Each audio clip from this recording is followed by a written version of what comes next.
This is West Africa Weekly, a live series brought to you by Lynx and Petronor, where we talk about oil and gas news, projects, and developments that you can sink your teeth into. Here are your hosts, Greg and Arvie.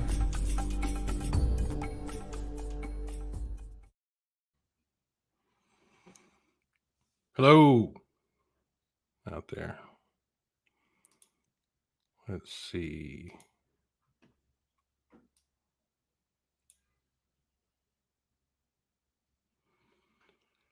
So, welcome to West Africa Weekly. I am your host, Greg Williams. Arvie is currently in Nigeria, and she's not having the greatest of luck with signal. Been some weather problems as well. So, you get just me today. So, don't be totally overwhelmed with joy. But today is Thursday, May the 6th. And it's May the 6th. Yeah. And it's 9 o'clock here, Houston AM. So let's get into it. Hey, everybody. Welcome to the show.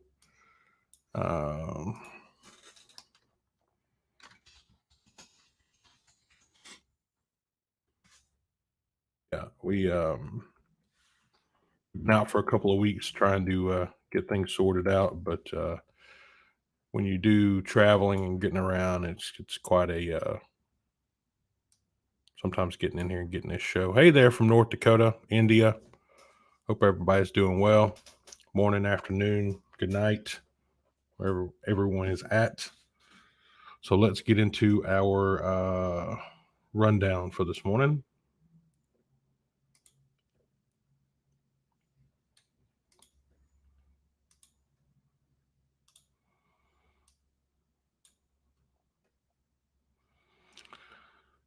All right. So we'll talk a bit about our oil prices. Dana Gas will be, look at this. Dana Gas will be terminating their agreement for sale of their Egyptian assets. Kind of a bit of old news there, but we're trying to get caught back up since the I think the 22nd of April. So we'll talk about a few older things. But Petronor gains access to the Guinea-Bissau offshore blocks. Morocco on the brink of unlocking its gas potential. Kenya and Tanzania signed long-awaited natural gas pipeline deal. And we will close up with the Angola onshore bid rounds that opened up. Good morning from Mexico, India. Hi, everyone. Welcome to the show. As always, we'll get started with our oil and gas prices here, oil prices rather. The U.S. is currently sitting at, so that would be our crude is 65.05. Wait, sorry. No, that's right. 65.05, and Brent is 68.44. Some of the things here, EIA reported a crude inventory draw of 8 million barrels for the week ending of April 30th. Oil inventory figure compared with the weekly draw of 7.688 million barrels estimated by the API just a day before EIA's information came out. Seems analysts had expected the EIA to report a crude oil inventory decline of 2.19 million barrels for that time frame. Refineries processed 15.2 million barrels per day of crude last week, so that's operating 86.5% of capacity. So let's see. Oil prices are reflecting all of this information, and travel will soon pick up thanks to the mass vaccinations. The European Union said this week it will seek to start allowing foreign tourism at the beginning of June in an attempt to avoid a better summer this year and a better tourist season. And of course, more people in the states are getting vaccinated as well, so relaxing some of the previous restrictions in place. Hey, Alyssa, welcome to the show. Benjamin from Ghana. Katie's from Indonesia. welcome to the show. Also, Paulo from Brazil. Yeah. All right. Next on the list, we'll talk a little bit about market news. So this is about Dana Gas. The Middle East largest natural gas company announced on April the 26th that they would be terminating its agreement for the sale of its Egyptian assets. They announced they were up for sale on October the 25th, 2020, noting that some of the consequences have been beneficial, such as changing global economy and energy market. Looks as if the tides have changed a little bit there for Dana, and there is some interest in staying busy in Egypt in the coming future for Dana Gas. I have to agree with them. The Africa and MENA region is pretty well on the move right now.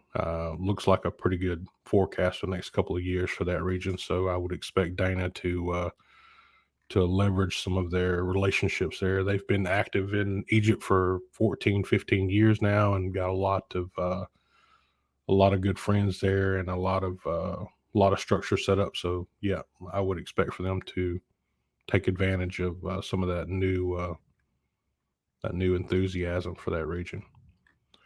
Next on the list is Petronor gaining access to the Guinea-Bissau offshore blocks. Hello from or welcome to the show there, everybody from KSA. Yeah, from Somalia. Absolutely. Trinidad, Canada, Tunisia. Welcome to the show. Petronor announced that it has received the necessary approvals in Guinea-Bissau to complete its acquisition of 3 blocks per the terms of the share purchase agreement. Petronor's CEO says that the assets have the potential to be truly transformational for the business. And we know there is a firm interest in the MSGBC exploration trend, and their prospects are similar to the world-class Sangomar field in Senegal. Also noting strengthening in the market, saying that the time was right for the purchase.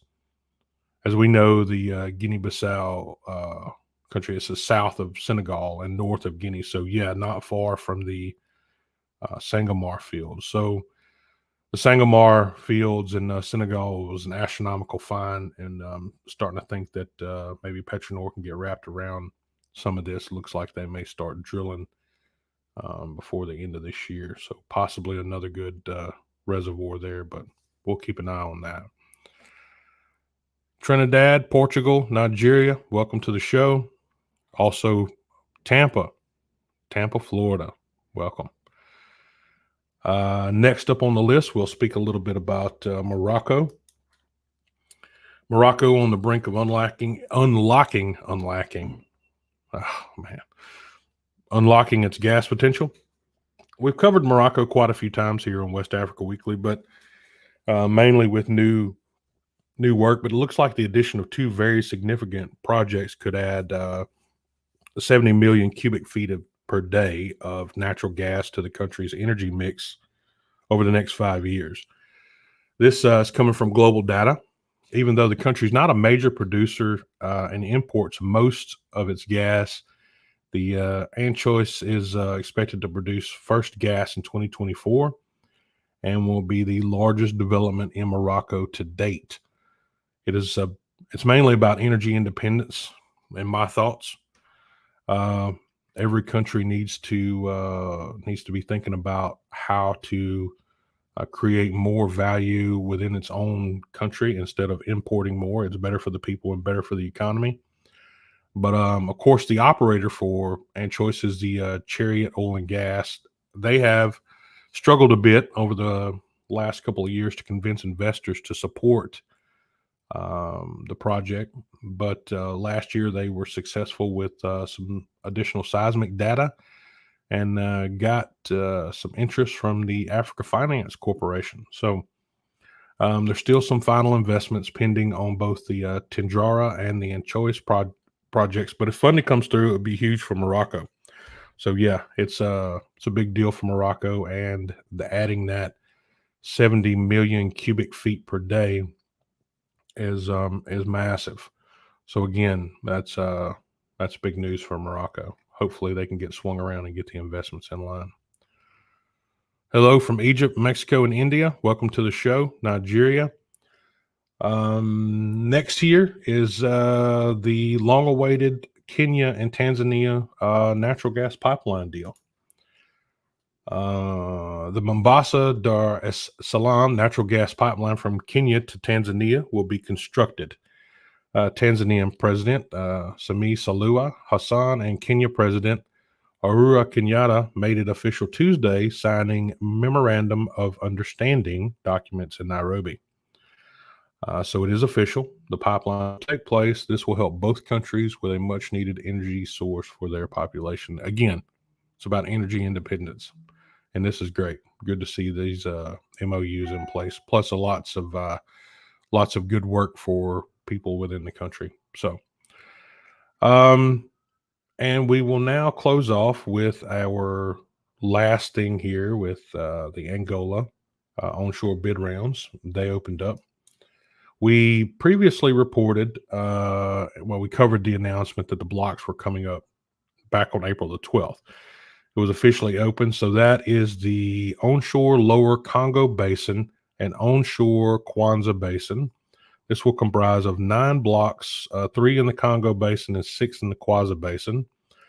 Angola is looking to expand the research and evaluation across the basins to explore opportunities for new discoveries. I have no doubt that there will be some opportunities there. I wish all that bid and head into the basins good luck. I think Arvy was there for the actual announcement for the bids to go on for sale, but we will speak with her possibly next week, and we will see if she has any comments about it. Let's go over here and see if we have anything in our comments section. Quite a good turnout today for the show. Again, I'm sorry that Arvy's not here. We will see if she can join us next week. But yeah, I appreciate everyone coming to the show today. Again, I'm your host, Greg Williams. This is West Africa Weekly. It's been a quick one this time, but everyone that joined the show, I really appreciate it. Everything is recorded. It'll be on YouTube. It'll be on Facebook, LinkedIn. Everything will be posted after the show. So yeah, you can jump back in here and take a look at anything later on. And yeah, I appreciate everyone attending the show, and everyone have a wonderful weekend ahead. And thank you for coming. Bye. You've been watching West Africa Weekly, a live series brought to you by Lynx and RV Core Nahar. Your hosts have been Greg and RV. For sponsorship opportunities, send us an email at info@riglynx.com. Tune in next Thursday at 8 a.m. CST for another live episode.